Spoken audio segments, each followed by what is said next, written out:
Me and my wife were on our honeymoon in Hawaii. We were on the island of Oahu, sitting on the beach. My wife got up to go to the bathroom, and when she got back, she told me that there was a creepy man watching her walk into the bathroom, and when she tried to walk out, he blocked her path. She only got away because there were 2 other people walking into the bathroom, so he got out of the way. I asked her what the man looked like, and she looked over, but unfortunately, she said he was gone.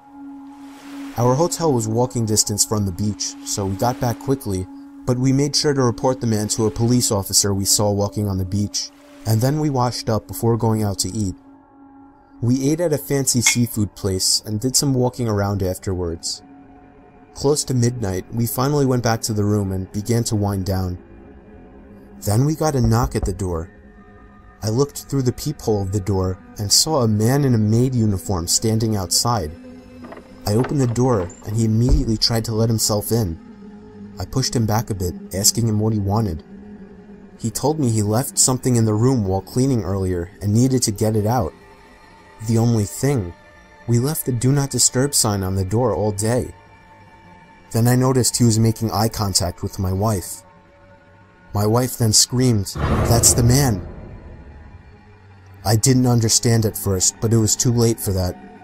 The man had already lunged at me, holding my throat with one hand while reaching behind himself with another. He pulled out a knife and started swinging at me, and if it weren't for my wife coming over and smashing his face with the lamp, I would have been as good as dead. The commotion drew out all the inhabitants of the neighboring rooms. One of the women started freaking out and screaming, making the situation worse. We called the police, and so did the hotel. It turned into a huge, horrible scene, but we were just happy to be alive. We were questioned when the police arrived, and some of the other people around us claimed to have witnessed it all. We still don't know what kind of intentions this guy had, but if I had to guess, I would say he wanted to get to my wife. He must have been one very dumb person to think he would get away with something like this in such a public building.